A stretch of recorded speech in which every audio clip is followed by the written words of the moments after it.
ये कहानी 10:05 पर शुरू होती है। मैं अपने कमरे में बेड पर लेटा बानो कुद्सिया का नावल राजा गीत पढ़ रहा था, जो कि मैं पहले भी 5 बार पढ़ चुका था। 10:05 पर मेरे मोबाइल पर मिस कॉल आई। मैंने नावल से नज़रें हटाकर तकिए के साथ पड़े मोबाइल को उठाया। मिस कॉल चेक की, नंबर नया ही था। ऐसे कई नए नंबर से मिस कॉल्स आती रहती थी।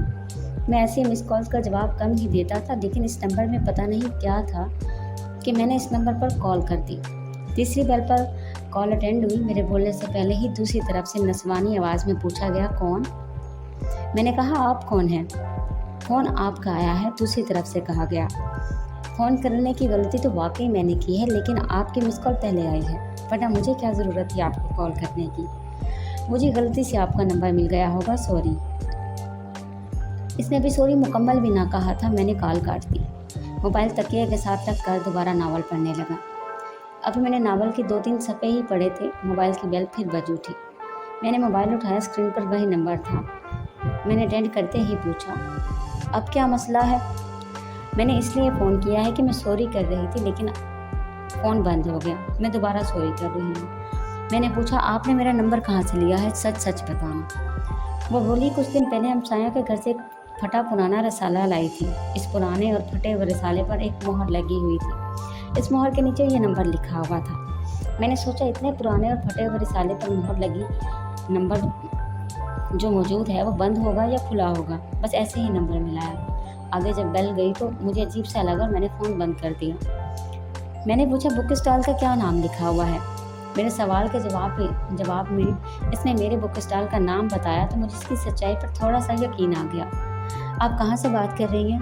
जी, इस्लामाबाद से। इतनी दूर मेरी बुक स्टॉल का रिसाला कैसे चला गया?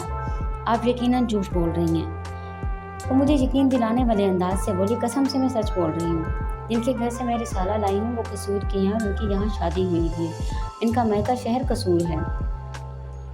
कसम से मैं सच कह रही हूँ। ये तो आपने सच बोला है, लेकिन आपने पहले क्यों कहा कि नंबर गलती से मिल गया? इस झूठ बोलने पर ही तो मैंने सॉरी की है। अगर वो मुझे कॉल करके किसी खुशफहमी में मुब्तला थी तो मैंने इसे खुशफहमी से निकालने के लिए बताया कि मैं आपको बताऊं कि 2 माह बाद मेरी शादी आपके शहर इस्लामाबाद में हो रही है। मेरा निकाह हो चुका है, आप भी इस्लामाबाद से बात कर रही हैं। आप यकीनन मेरी होने वाली वाइफ उस्मा की दोस्त हैं और आप दोनों मिलकर कोई शरारत कर रही हैं। नहीं, ऐसी कोई बात नहीं। कसम से मैंने जो कहा वो सच है। आप बार बार कसम उठा रही हैं, मुझे आपकी कसम पर यकीन नहीं। इतना कहकर मैंने कॉल काट दी और कॉल काटने के बाद सोचने लगा कि ये ज़रूर मेरी होने वाली वाइफ उस्मा की कारस्तानी है। इसने मुझे आजमाने के लिए ऐसा किया होगा, या फिर मेरी वाइफ के मोबाइल से इसने मेरा नंबर निकाला होगा। कोई ना कोई बात ज़रूर है। लेकिन इसने जो रिसाले की बात की, अगर इसको देखा जाए तो वो सच बोल रही है। मैं बेयकीनी की हालत में सोचे जा रहा था कि मैसेज की बेल बजी। मैंने मैसेज देखने के लिए बटन दबाया। इसी नंबर से मैसेज आया था। मैसेज में लिखा था, कसम से मैं सच बोल रही हूँ। कुछ सोचने के बाद मैंने इसे छोटा सा मैसेज कर दिया, जिसमें लिखा, 11 बजे के बाद तुमसे तफसील से बात करूँगा। तुम कितनी सच्ची हो सब पता चल जाएगा। मैसेज करने के बाद मैंने इसका नंबर कसम से के नाम से दूसरे नंबरों के साथ महफूज कर लिया। घड़ी में वक्त देखा, अभी 11 बजने में आधा घंटा बाकी था। मोबाइल तकिए के साथ रखकर फिर से नावल पढ़ने लगा। मेरे मैसेज के जवाब में उसका कोई जवाब नहीं आया।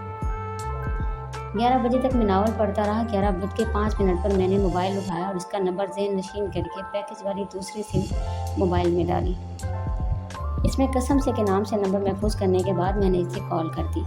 मोबाइल कान से लगाया तो नंबर बंद था। 2-3 बार ट्राई करने के बाद जब मुझे इसका नंबर बंद मिला तो मैंने मोबाइल तकिए के साथ रख दिया और उस लड़की के बारे में सोचना छोड़कर अपनी होने वाली वाइफ उस्मा के मुतालिक सोचने लगा, जिसे मैंने बड़ी जद्दोजहद के बाद हासिल किया था।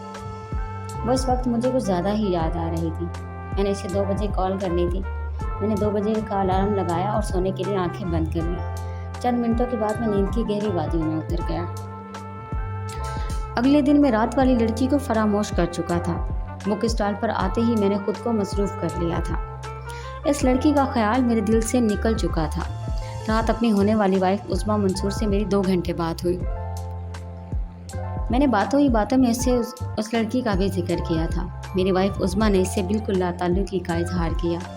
मुझे उस्मा पर यकीन था कि इसने जो कहा है वो सच है, क्योंकि उसने मुझसे कभी झूठ नहीं बोला था। सुबह के वक्त बुक स्टॉल पर जाने से पहले मेरे दिल ने मुझे कहा कि रात लड़की ने जो कहा वही सच है।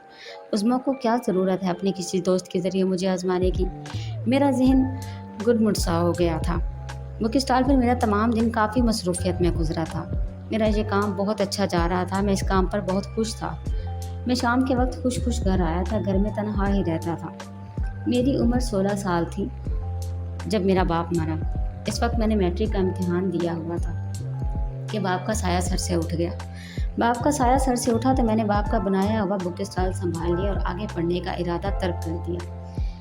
1 साल में मेरी माँ भी मुझे नफ्सा नफ्सी की इस दुनिया में तनहा छोड़कर हमेशा अल्लाह के पास चली गई थी।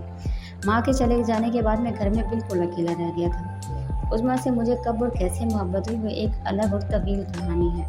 इस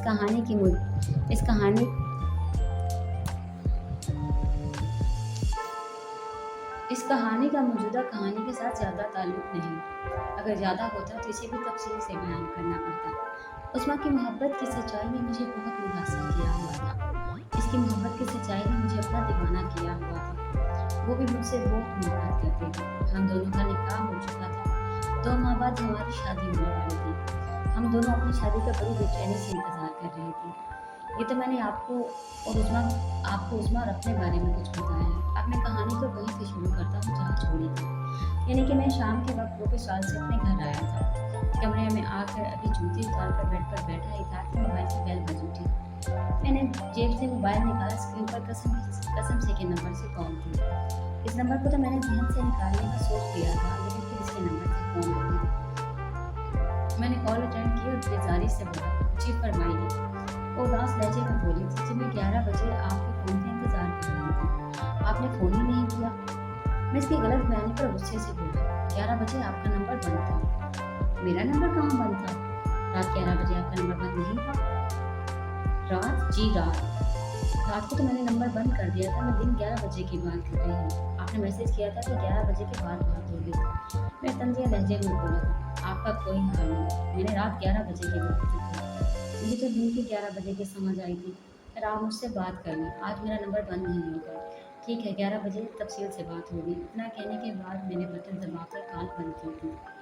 अब मुझे 11 बजे इस लड़की से बात करने के लिए जागना पड़ रहा था। गुज़िश्ता रात से पहले मैं 10 साढ़े 10 बजे सो जाता था और 2 बजे जागता था उज़्मा से बात करने के लिए।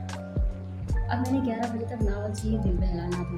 मैं बेड पर लेट कर राजा गिफ्ट को पढ़ने लगा। नावल में इतना मसरूफ़ था कि मुझे वक्त गुजरने का पता ही नहीं चला। 11 बज गए, मैं नावल पढ़ रहा था। मोबाइल की बेल बजी तो मेरी नज़रें नावल से हटी। मैंने मोबाइल उठाया और कसम से देखा तो कसम से ही कॉल था। मैंने इसकी कॉल काटी, जल्दी से मोबाइल में पैकेज वाली सिम डाली और लड़की को कॉल कर दी जिसका नाम मैंने कसम से के नाम से सेव किया था। दूसरी बेल पर ही कॉल अटेंड होगी। बोलने में पहले मैंने की, जी फरमाइए, अब बताएं आप कौन हैं? जी मेरा नाम मुस्कान है और मैं इस्लामाबाद में रहती हूँ।